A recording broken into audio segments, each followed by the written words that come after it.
नमस्कार, मैं सुनील कुमार आपका स्वागत करता हूं आपके अपने चैनल क्या ऐसा होता है में।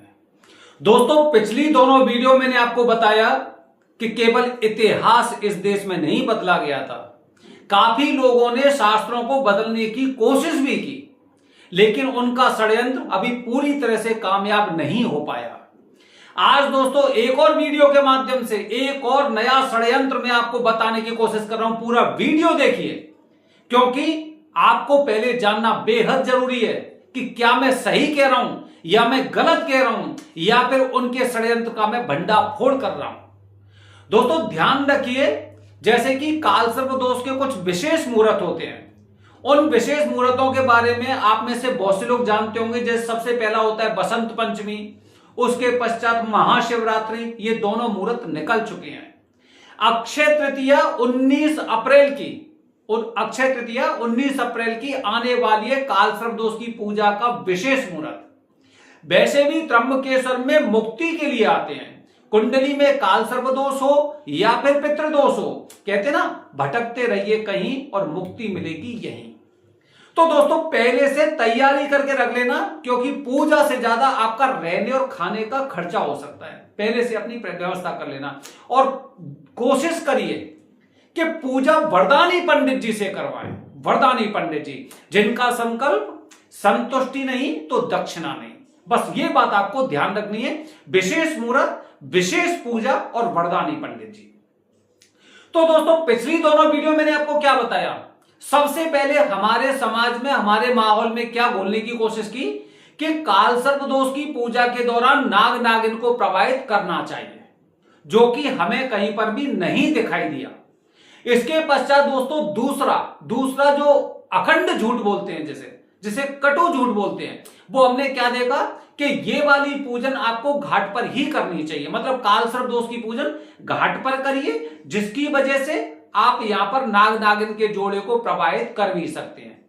नाग नागिन के जोड़े का काल सर्प से किसी प्रकार का कोई लेना देना नहीं है, यह आपको पहले पता होना चाहिए। आज दोस्तों तीसरी महत्वपूर्ण बात, तीसरा भंडाफोड़ क्या कर रहा हूं मैं?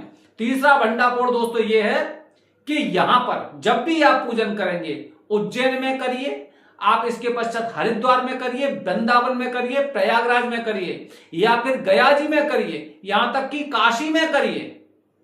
आपसे पूछा जाएगा, आप जैसे जब आप पूछते हैं कि मुझे काल सर्प दोष का पूजन करना है, कल आ जाइए, परसों आ जाइए, और आप एक बार पूछना कि क्या पूजा के कोई मुहूर्त होते हैं, आपसे एकदम तुरंत मना किया जाएगा कि यहां पर मुहूर्त नहीं देखे जाते हैं।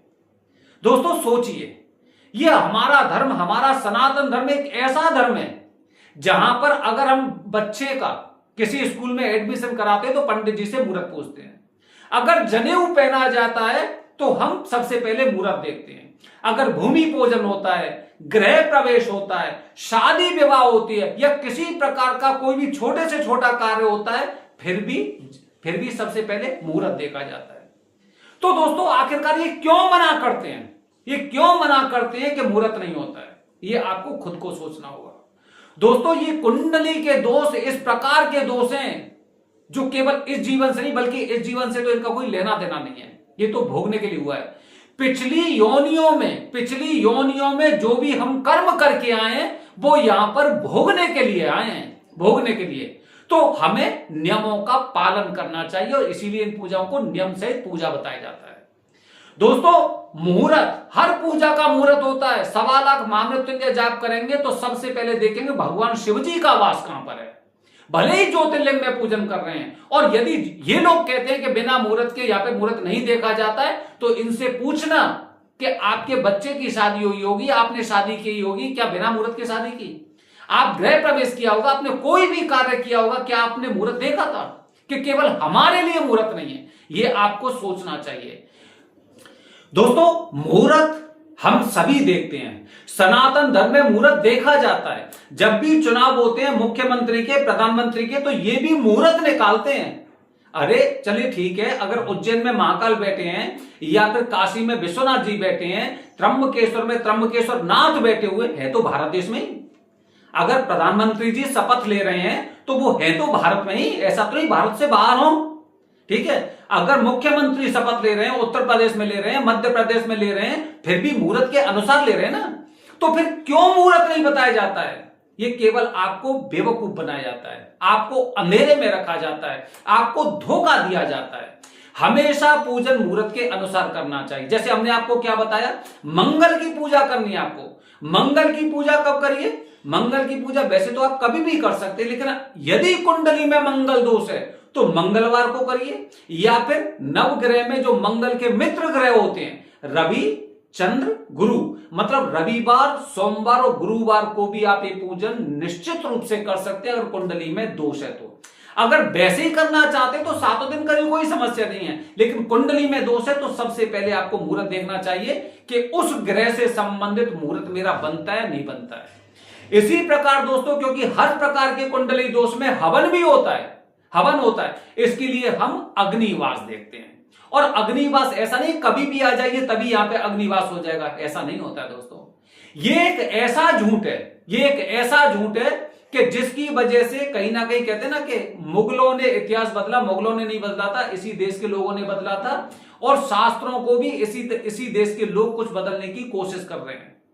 मैंने दोस्तों अभी देखा कि जैसे कि काफी लोगों ने पूछा था कि जैसे कि गृह प्रवेश करना है या फिर नींव खोदनी है, सभी लोग क्या कहते हैं?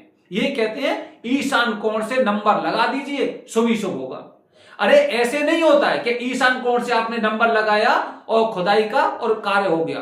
सबसे पहले शेष नाग देखा जाता है, उनका फन कहां पर है, और ये सब सूर्य जिस राशि में होते हैं उसके अनुसार उस सर्प की, शेषनाग की अलग अलग दशा होती है, अलग अलग स्थिति होती है, कौन से उसमें होता है।